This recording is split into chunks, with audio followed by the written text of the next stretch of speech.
नमस्कार नांदेडकर. आपण आज नांदेडचे पोलीस अधीक्षक अविनाश कुमार यांना विचारूयात की गणेश उत्सवानिमित्त आपण कुठल्या गोष्टींची काळजी घ्यायला हवी, कुठला रूल्स आपण पालन करायला हवं. सर आपल्याला काय सांगतायत बघूयात. नमस्कार सर. नमस्कार. गणपती उत्सवात भक्तांनी सर्वात आधी कोणत्या गोष्टींची काळजी घ्यायला हवी? सर्वप्रथम सर्व नांदेडकरला गणपतीची श्रीची खूप खूप शुभेच्छा.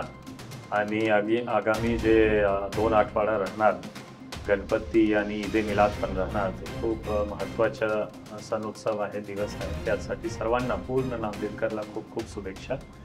आणि जे काळजी घ्यायची आहे, मला वाटतं की सिटीमध्ये फक्त 1000 मंडल आहे. तसेच जवळपास 3000 मंडल प्रत्येक तालुका प्लेसेसमध्ये आहे. तो असं 4000 मंडल आमच्या नांदेडमध्ये राहणार. त्यासाठी मोठ्या प्रमाणावर रस्त्यामध्ये गर्दी राहणार, मार्केटमध्ये गर्दी राहणार, शॉपिंग करणार खूप लोक. आणि जे पेंडॉल लागलेला आहे तिथे सुद्धा ट्रॅफिकची अडचण होऊ शकतो. म्हणून मला वाटतो की एक पर्सनल काळजी घेतला पाहिजे की ट्रॅफिकसाठी तुमची गाडी कुठे पार्क होत आहे, कुठे शॉपिंगसाठी जाणार, कुठे तुम्ही 4 व्हीलर पार्क करणार, हा एक गोष्टी.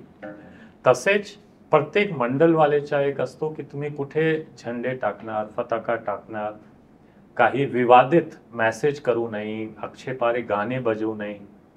तो हा सर्व गोष्टीवर मंडलवाले काही काळजी घेणार, काही काळजी जे नॉर्मल लोक आहेत ते पण घेणार. तसेच दुसरे धर्मचे लोक सुद्धा, जसे ईद ए मिलाद आहे ते हिंदू धर्म, गणपती आहे ते मुस्लिम धर्म, दोन्ही धर्मवाले आपसात समन्वय ठेवून कसा एक स्पिरिट, फेस्टिव्हिटीची स्पिरिटमध्ये एक दुसऱ्याच्या म्युच्युअल रिस्पेक्ट देऊन कसा काम करायचे आहे की नांदेडमध्ये शांतता आणि कायदा सुव्यवस्था आपण कायम ठेवू. थर्डली शेवटीच्या की पोलीस सोबत कसा, ॲडमिनिस्ट्रेशन सोबत कसा समन्वय ठेवून काम करायचे. कोणासोबत भांडण करणे किंवा डिस्टर्ब करणे पोलीसची पण प्रयत्न नाही. आमची असतो की तुम्हालावर थोडासा वचक ठेवून, मार्गदर्शन करून, गाईड करून, सोबत समन्वय ठेवून चांगल्या प्रकारे सर्वांसाठी सुविधा देऊ. म्हणून आमच्या सोबत सुद्धा जे आमची गाईडलाईन्स आहे, कोर्ट्सची गाईडलाईन्स आहे, त्यांचे फॉलो करून चांगल्या प्रकारे आपण सेलिब्रेट करून आणतो. येस. मोठ्या गर्दीत लोकांनी कोणते नियम फॉलो केले पाहिजे? ट्रॅफिकचे नियम फर्स्ट ऑफ ऑल. दुसरा की तुम्ही कुठे पार्किंग करत आहे, कोणत्या एरियामध्ये अननेसेसरली गाडी घेऊन जायची गरज नाही. जसं आता 4 व्हीलर घेऊन मार्केटमध्ये जाणं सध्या शक्य नाही. कुठे कुठे आपण 1 वे पण केलेला आहे. तर त्यासाठी तसेच मोठा वाहन सिटीमध्ये दिवसचे पिरियडमध्ये घ्यायचे नाही. तो असा जे गाईडलाईन्स ट्रॅफिकची आहे तसेच मार्केटची जे गाईडलाईन्स आहे असं पालन करायला लागेल. येस. वाहतूक व्यवस्थेसाठी भक्तांनी काय सहकार्य करायला हवं? हां, ती मी ऑलरेडी कव्हर केलेलं आहे की वाहतूकसाठी जे पार्किंग डेझिग्नेटेड आहे तिथेच पार्किंग केला पाहिजे.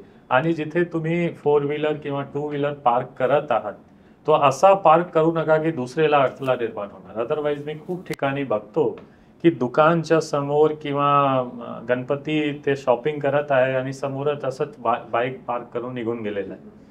असा करू नका. अदरवाईज आमची क्रेन, नगरपालिका आणि पोलीस प्रशासनची क्रेन फिरत आहे सिटीमध्ये, तुमची गाडी उचलून घेऊन जाणार आणि सण उत्सवच्या दिवसात तुम्हाला त्रास होणार. तर असा कृत्य करू नका की आम्हाला तुमच्यावर कायदेशीर कारवाई करण्याची वेळ येणार. आणि सहकार्य करा. अननेसेसरली गाडी इकडे तिकडे फिरण्याचा अवॉइड केला पाहिजे. डीजे, ढोल ताशा आणि साऊंड सिस्टीम संदर्भात पोलिसांचं काय अपील आहे? पोलिसांची अपेक्षा तेच आहे जे सुप्रीम कोर्टची गाईडलाईन्स आहे की जे साऊंड सिस्टम आहे ते एक प्रॉपर डेसिबल लिमिटमध्ये असली पाहिजे. दुसरी गोष्टी, एक तर सुप्रीम कोर्टची गाईडलाईन्स आहेतच, पण तसेच जे एक फेस्टिवलची, गणपतीची सुद्धा रिस्पेक्ट, डिग्निटी, स्पिरिटची गोष्टी आहे की आम्हाला पारंपरिक आणि प्रदूषणमुक्त, पर्यावरणयुक्त आपण जे दिवाळी करायचे, गणपती करायचे आहे त्यासाठी पारंपरिक वाद्य, ट्रेडिशनल जे साऊंड सिस्टम आहे त्याच्यावर जास्त फोकस केला पाहिजे. अदरवाईज डीजेमुळे लोकांना हेल्थचा खूप प्रॉब्लेम होतो, दुसरा लोकांना सुद्धा खूप त्रास आहे. आणि जे एक ट्रेडिशनल एम्प्लॉयमेंट जे ढोल पथकमध्ये, ताशे पथकमध्ये, लेझिम पथकमध्ये भेटतो ते डीजे मध्ये एम्प्लॉयमेंट सुद्धा लॉस्ट होत आहे. ते सर्वसाठी गणपती तितकेच हॅप्पीवाला सण उत्सव हो, म्हणून ट्रेडिशनल वाद्येवर फोकस करा. तसेच सुप्रीम कोर्टची गाईडलाईन्स यावेळी काटकोरपणे आपण नांदेडमध्ये फॉलो करणार. त्यासाठी मोठा डीजे सिस्टमवर आम्ही 100% यावेळी कारवाई करणार. तुमची इंटरव्ह्यू मार्फत मी एकदम क्लिअर करतो की डीजेवर 100% यावेळी आम्ही कारवाई करणार. जर डीजे मार्केटमध्ये येणार तुम्ही घेऊन, विसर्जन दिवशी घेऊन येणार, तो डीजे विसर्जन संपल्यानंतर तुमच्यावर आम्ही नक्कीच कारवाई करणार आणि इन्श्योर करणार की डीजे कमीत कमी 2 महिने पोलीस स्टेशनमध्ये राहणार. सर, भक्तांनी इमर्जन्सी किंवा प्रॉब्लेम मध्ये असल्यास लगेच कुठे संपर्क साधावा? 112चा आमचा युनिव्हर्सल नंबर आहे. तसेच आमचे कंट्रोलचा पण नंबर आहे 10 जे लँडलाईनचा नंबर. तसेच आमचे नंबर सुद्धा पब्लिक केलेला आहे आम्ही 8802007938. हा आमची पर्सनल मोबाईल नंबर आहे, ऑफिशियल पण सुद्धा. तो यावर सुद्धा तुम्ही कधीही कॉल करू शकतो. I am available 24/7. तसेच 112 आमचे युनिव्हर्सल नंबर आहे, यावर कधीही कॉल करा. आमचे सिटीमध्ये रिस्पॉन्स टाइम 5 to 7 मिनिट राहणार, यापेक्षा जास्त नाही. आम्ही लवकरचे लवकर तुमच्याकडे येऊन प्रॉब्लेम सॉल्व्ह करण्याचा प्रयत्न करणार. Yes sir. सर, भक्तांना तुमचा एक खास संदेश काय असेल? खास संदेश राहणार की खूप एकदम पारंपरिक आणि डीजे मुक्त, व्यसन मुक्त आणि पर्यावरण फ्रेंडली आपण यावेळी गणपती करू. खूप जोश खरोश, खूप हॅपीनेसमध्ये करू, आमचे कुटुंब सोबत करू. पण हा सर्व जर आपण करत आहोत तर हा एक लक्ष ठेवला पाहिजे की दुसऱ्यांना काही त्रास झाला नाही पाहिजे आणि फेस्टिवलचे जे स्पिरिट आहे ते आपण फॉलो करू. या प्रशासन तुमच्या सोबत आहे. एकदम छोटी छोटी प्रॉब्लेममध्ये सुद्धा जिल्हा प्रशासन, पोलीस प्रशासन सोबत आहोत. पण चांगल्या प्रकारे आपण साजरा करू. यावेळी नांदेडमध्ये कोणाला काही प्रॉब्लेम होऊ देणार नाही. मंचाहा माईक इंडिया हा एक यंग टीम आहे मला वाटतो, आणि मागच्या त्यांनी जे बॉडी ऑफ वर्क केलेला आहे ते मला जास्त अनुभव नाही त्यामध्ये, पण तरीसुद्धा त्यांची इन्थुझियाझम मला चांगला वाटतो. आणि त्यांची पूर्ण टीमला मी बेस्ट विशेस देतो की यापूर्वी एक पॉझिटिव्ह मेसेज घेऊन काम करा. आत्ता तुम्ही पॉझिटिव्ह एक सकारात्मक जर्नलिझममध्ये, सकारात्मक सोसायटीची अवेअरनेससाठी काम करा. प्रशासनसोबत मिळून काम करा. आणि मला वाटतो की तुम्ही पण, तुमची टीम पण यूथ आहे आणि आमची यूथवर जास्त फोकस असतो.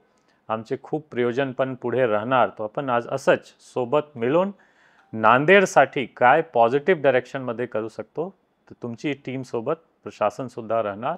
आणि I wish you your team all the best. MMIची टीम असत ग्रो करत राहा, पॉझिटिव्ह डायरेक्शनमध्ये पुढे जा. Thank you so much. तर नांदेडचे SP अविनाश कुमार सरांनी आपल्याला भाविक भक्तांना कुठल्या गोष्टींची काळजी घ्यायची हे फार छान रीतीने सांगितलेलं आहे. आणि जर नांदेडमध्ये तुम्हाला जर आपत्कालीन परिस्थिती आलीच तर नांदेड पोलीस 5 ते 7 मिनिटांमध्ये तिथे उपलब्ध असते.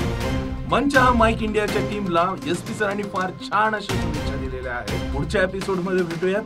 तोपर्यंत धन्यवाद.